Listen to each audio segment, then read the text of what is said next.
Our topic today is cysts and tumors, part 1. Slide 2. Before we discuss the cysts and tumors of the body in general, with a special reference to neck swellings, it's better to know some anatomical facts. The neck is divided into triangles. We have 2 anterior triangles and 2 posterior triangles. Slide number 3. Boundaries of each anterior triangle is the midline medially, the lower border of the mandible above, and the sternomastoid posteriorly. This anterior triangle is further divided into smaller triangles. We have the muscular triangle, where the lateral lobes of the thyroid glands are present.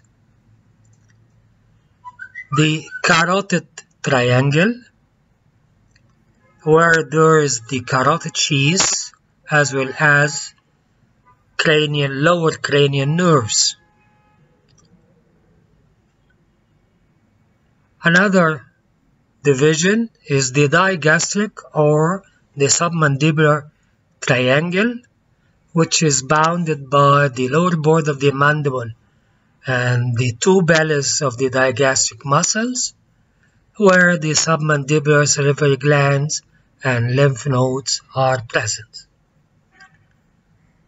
As regards the posterior triangle, the borders are the lateral border of the trapezius posteriorly, the sternomastoid anteriorly, and the lower mid-third of the clavicle.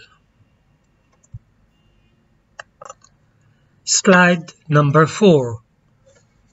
Let us start by discussing cysts. Slide number 5. To define a cyst, it is a sac filled with fluid. Whatever the nature of this fluid, may be serous, may be blood, may be lymph, may be clear fluids, etc. Actually, we have 2 types of cysts. The main difference is the lining of the cyst. If the cyst is lined by an epithelium, we call this a true cyst. If there is no lining epithelium, it is a false cyst. This difference is very important, and one of the line of treatment of a cyst is aspiration. Aspiration is not a definite line of treatment for true cysts because there is lining epithelium. This epithelium will secrete the fluids again.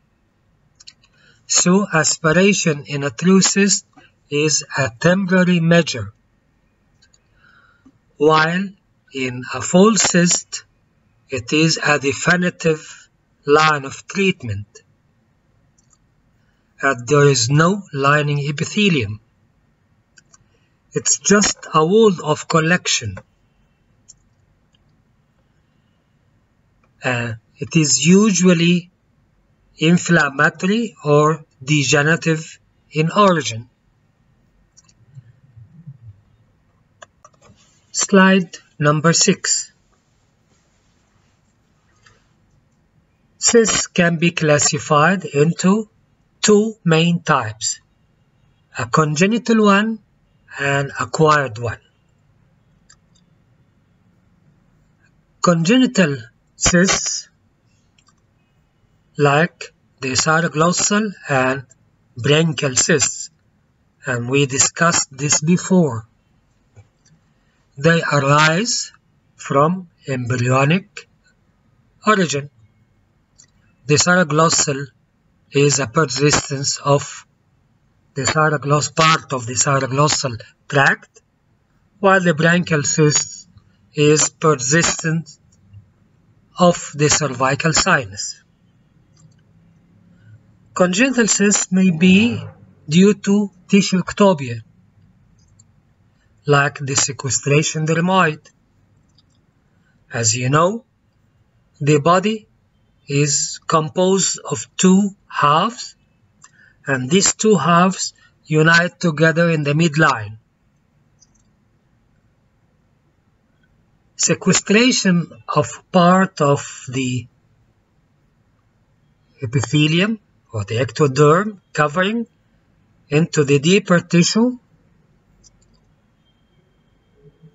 This is an abnormal site for these cells, so they will form a cyst, and we call this sequestration dermoid cyst.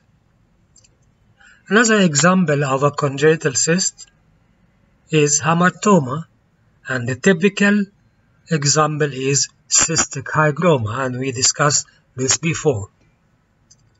As regards the acquired cysts, the famous and the most common is a retention cyst.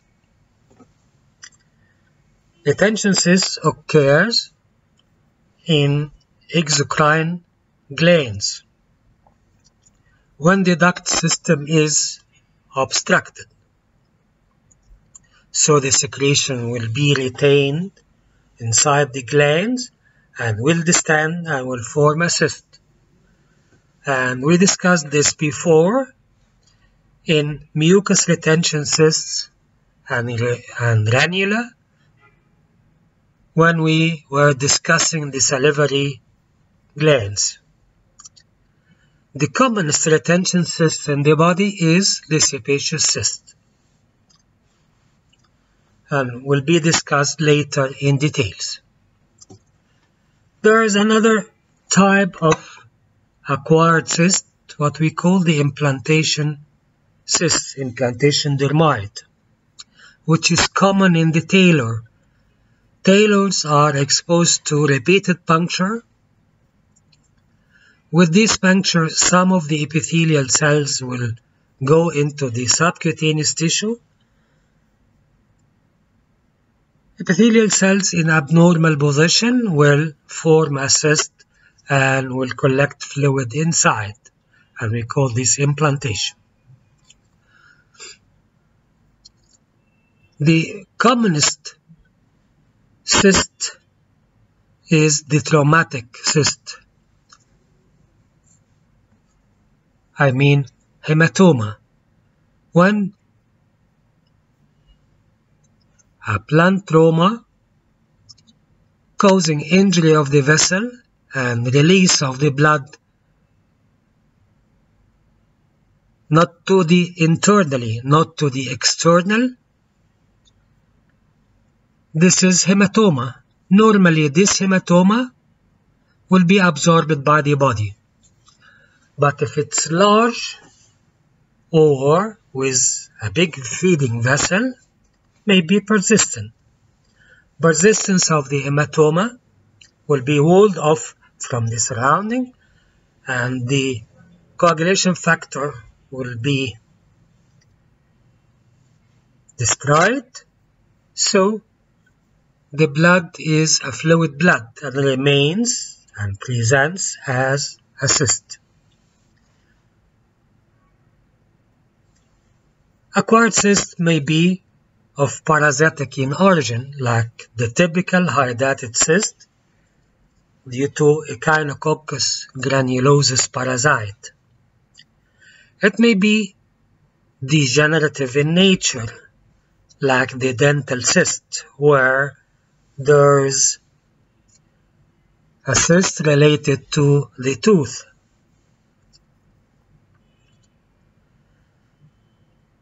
Another example is a neoplastic cyst, like the cystic teratoma or cystadenoma of, say, like the pancreas, cystadenoma of the pancreas, cystadenoma of the thyroid gland. Slide number 7. As regards the clinical picture, of course, a cyst will present as a swelling, and this swelling may be variable in size, small or large.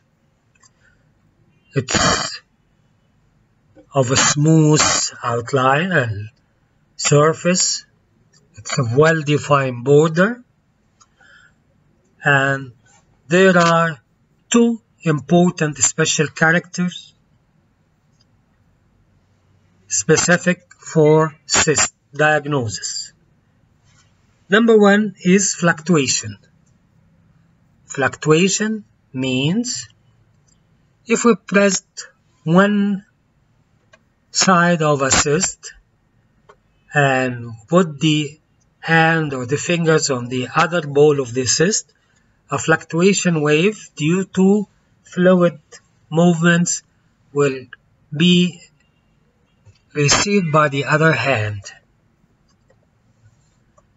And if this phenomena is clear in two perpendicular directions, this means there is a cavity filled with fluid, and we call this fluctuation in two perpendicular directions. The other specific diagnostic sign is transillumination. When we apply a torch to one side of the swelling in a dark room, we can see the light on the opposite side, and we call this transillumination. By the way, we may have brilliant transillumination, which is characteristic for cystic hygroma and ranula, as we discussed before. Of course, any cyst can present by a complication, like hemorrhage inside this cyst, or if it has a pedicle, we may have torsion, rotation of the cyst around this pedicle. This cyst may get infected and transform into abscess. We may have calcification in the wall of that cyst, maybe from chronicity and chronic irritation. There may be malignant transformation. And of course, if this cyst is present in a closed area, it usually causes a group of symptoms, what we call compression symptoms, due to pressure on the nearby structure. As it occurs, say, in a thyroid cyst,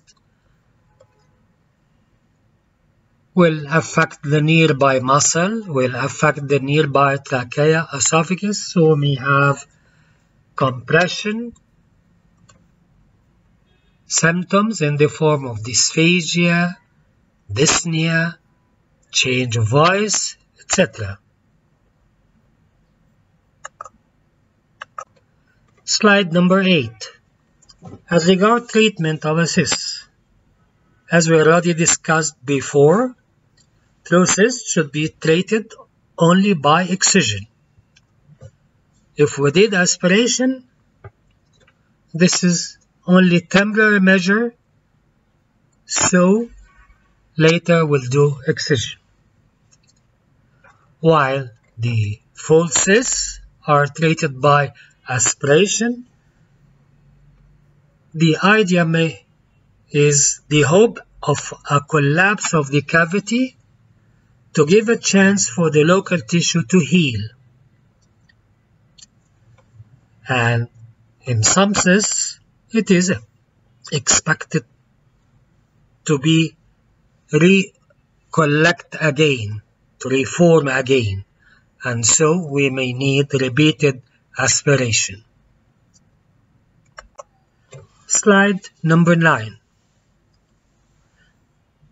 To aspirate a cyst, you should know what are the rules for aspiration.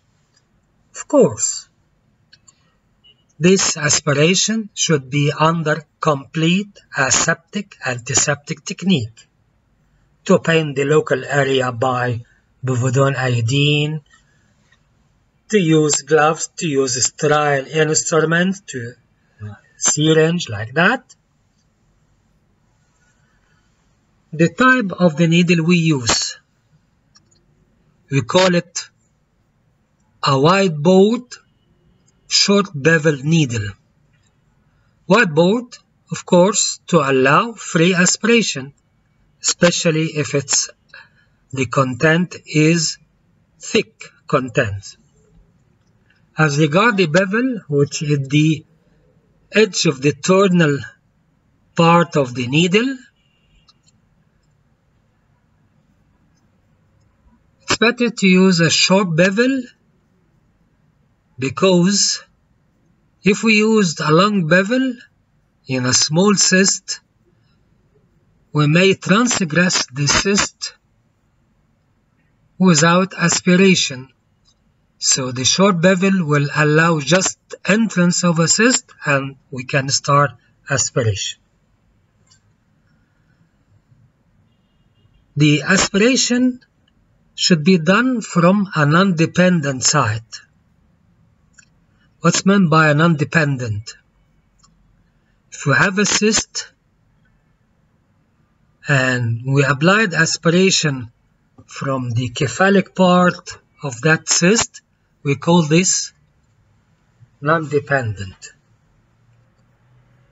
While if we did it from the caudal part of the cyst, this is a dependent aspiration. When we do incision, if you remember, incision of an abscess should be dependent to allow free drainage. But the aspiration, we need it to be non-dependent. Why? Because if there is a specific pathology, a persistent sinus will not occur. If we did it in a dependent position, sinus sure will happen. Also, we have to make this aspiration in a valvular manner. A valvular manner means we hit the skin at a point, and then we go subcutaneously for a distance, and then we hit the cyst. So after finishing the aspiration, the two openings they are not opposite each other. So if there is a specific pathology like the TB, a sinus will not begin.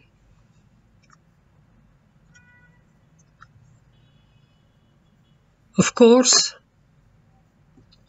the aspiration should be slow, because if I did rapid aspiration, the tension inside the cyst will be reduced abruptly, and the vessels present in the wall of the cyst will rupture and bleeding will occur inside. So it's better to be a slow aspiration. And of course, we have to do complete aspiration of the cyst.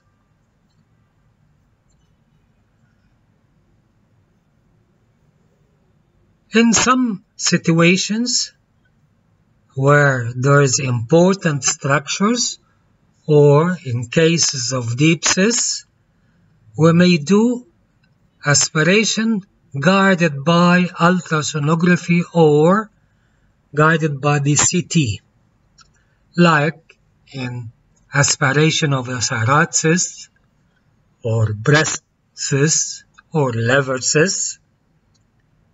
Better to be done under guidance of ultrasonography or CT. After we finish the aspiration, the aspirate should be examined, must be examined. We examine for blood cells, for malignant cells, for organisms. Not only that, we have to examine the area after the aspiration. Why? Because if there is residual mass, like when we aspirate a cyst that has papillary projection inside, when we examine after complete aspiration, we find still there is a mass, there is residual mass. And this is an indication of excision for histological examination of the residual mass. Slide number 10. Let's start some of the cysts.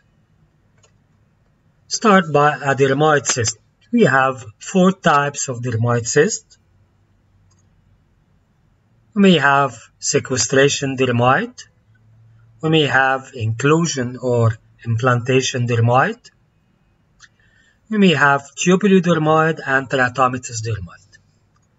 Sequestration dermoid, as I told before, it occurs at the line of fusion due to epithelial sequestration beneath the surface. The sites of sequestration dermoid is in the midline or at the line of fusion, like the external angular dermoid, the internal angular dermoid, the postauricular dermoid, the sublingual dermoid, suprasternal dermoid. As regards the implantation dermoid, it's related to the puncture. Sequestration dermoid does not occur in limbs because limbs are developed as buds from the trunk. Implantation dermoid can occur in the fingers, in the limbs, as commonly seen in Taylor's fingers. Tubulodermoid, like the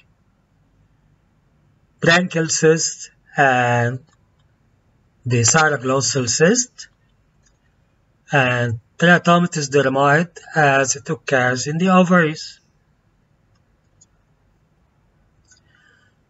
Dermoid cyst usually is small, smooth, painless, and of course fluctuant, and may be translucent because it has a thick wall. But the most important physical sign is it is not attached to the overlying skin, and this is to differentiate it from sebaceous cyst. Sebaceous cyst is attached to the skin at a punctum. Dermoid cyst is not attached, and both are present as subcutaneous swelling, which are freely mobile. Another difference, dermoid cyst usually single, while the sebaceous cysts are usually multiple. And treatment, of course, is surgical excision. Slide number 11. Sebaceous cyst. It is a retention cyst due to obstruction of the ducts of the sebaceous glands with retention of sebum inside the gland. Sebaceous cyst occurs in the skin appendages, so it can occur in any part of a skin, hairy skin of course. Palms and soles has no hairs, and so they are not occurring in palms or soles, and commonly occur in hairy area like the scalp, face, beard, axilla, scrotum.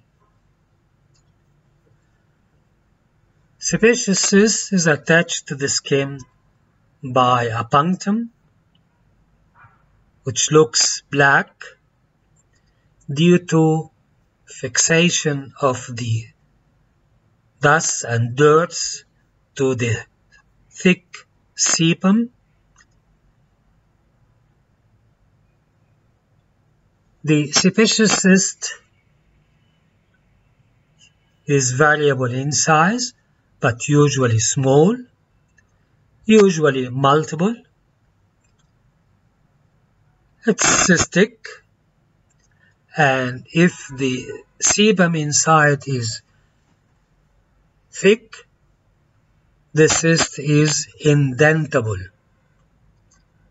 When we press, there will be the site of pressure will indent like the non-pitting edema. Of course, sebaceous cyst contains sebum, so it's liable to get infected and an abscess may form. The treatment of sebaceous cyst is excision,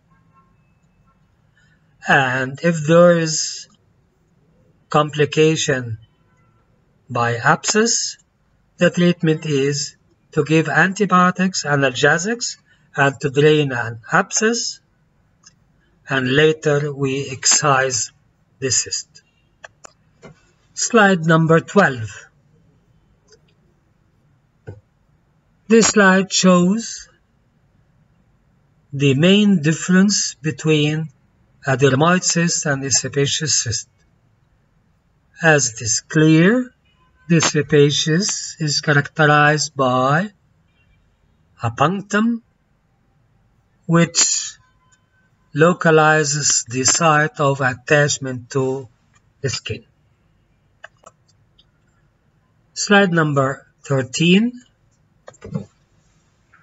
The top left shows an external dermoid cyst in a baby. The middle top shows a cyroglossal cyst. The top to the right, it's a cystic hygroma. Bottom to the left, it's a post-auricular dermoid cyst. And the remaining shows a baby with an external angular dermoid cyst. Can be done easily under local anesthesia through a small incision, and we just dissect the cyst from the surrounding and we take it out and we close by sutures, and As you see, the last picture, bottom to the right, show good healing after excision of these cysts. Slide number 14. The top picture shows a large cyst under the tongue.